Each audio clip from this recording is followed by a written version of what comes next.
Chers parents, c'est une petite réunion de parents ce matin. Voilà donc l'école qui a commencé. J'espère que beaucoup de parents qui arrivent souvent à l'école le matin, surtout les femmes, certains parents quand ils arrivent, surtout les femmes, sans soutif, vous avez un problème. Oui, nous tous, nous avons du mal à nous lever le matin, mais porte le soutien. D'autres, tu vas les voir atterrir en robe de chambre. D'autres qui supportent même les sous-vêtements. Tu te demandes même que le parent, s'il a seulement dormi sous la véranda où ça se passe comment. D'autres, même quand ils arrivent le matin, les cheveux sont en pétard comme ça, comme Sangoku. D'autres, les yeux sont enflés. Beaucoup sont un peu en train de réclamer la période où les parents accompagnaient les élèves, leurs enfants avec le masque. Parce que quand on mettait le masque, c'est que tu ne laves pas ton visage, tu laves, tu as les crocs de nez, crocs de yeux, crocs de quoi, tu pars à l'école comme ça, tu as la laine de chacal, personne ne te demande rien. Comme on a donc enlevé les masques, virgule, beaucoup de parents arrivent, tu vois vraiment que celui-ci, les yeux sont comme ça, là, comme les boss, mais bon, bref, ce n'est pas ça.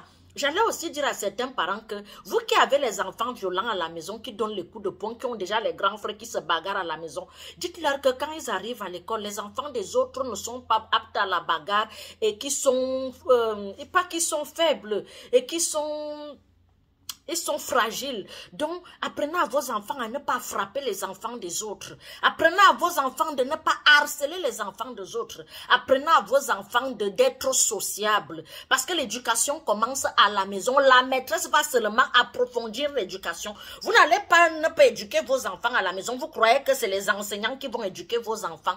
Et les parents aussi retardataires qui passent tout le temps à courir le matin et à midi et le soir quand ils vont déposer ou chercher leurs enfants comme moi. Parce que moi, je suis vraiment avec le temps. Quand tu demandes à l'un que va te laver, l'autre a déjà porté le caleçon à l'envers. L'autre a déjà porté la jupe. L'autre, ils arrivent même à la douche, ils font la bataille. Donc, excusez-nous. Nous, les retardataires, on va toujours arriver en retard, mais on va faire les efforts en cette année 2022-2023.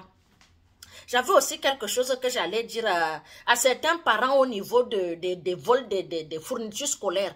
La vie devient dure pour tout le monde. Quand ton enfant débarque avec un stylo, une gomme, une feuille, un cahier, un cartable jusqu'à la tenue de sport que tu n'as pas acheté, chers parents, remettez dans le sac, renvoyez à l'école. Parce que nous-mêmes, nous le faisons. Un enfant, quand mon enfant débarque avec ce que je n'ai pas acheté, je lui demande de déposer ça à l'école, ça s'appelle du vol.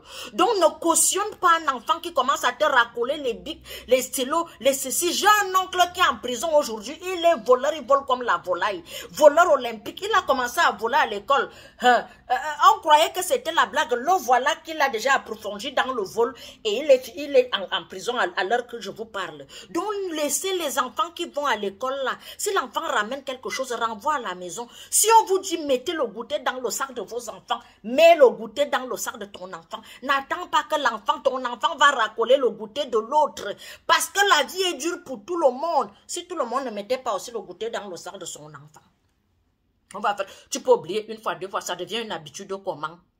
Donc, essayons un peu de bien faire les choses à cette rentrée. Celles qui arrivent souvent avec les seins en l'air. D'autres qui portent le collant sans caleçon. D'autres sont prêtes même à faire ceci. D'autres même, tu vois même un parent comme ça. Là, tu dis que ça aussi un parent. L'autre même, il arrive le matin avec l'enfant. Les cheveux de l'enfant ne sont ni peignés, ni lavés, ni ceci. Je sais que c'est dur et c'est dur pour tout le monde. Mais faisons les efforts. Et ceux qui aiment souvent parler, tu viens parler. Toi-même, tu sais que tu n'as pas lavé les dents le matin. Mais tu veux tellement parler à l'autre parent des lèvres comme si non. Quand tu sens que tu n'as pas lavé les dents le matin, fais le signe. On va comprendre. Tu n'es même pas obligé d'adresser la parole aux gens. Il y a aussi d'autres parents qui aiment le commérage. À peine tu me vois, vraiment, je sais ce qui se passe. Est-ce que tu es sûr que je suis dans mon assiette ce matin? Tout le monde n'a pas la facilité de vite parler le matin. Et moi, j'ai du mal à m'exprimer le matin. Bon, c'était une petite réunion des parents. Bisous.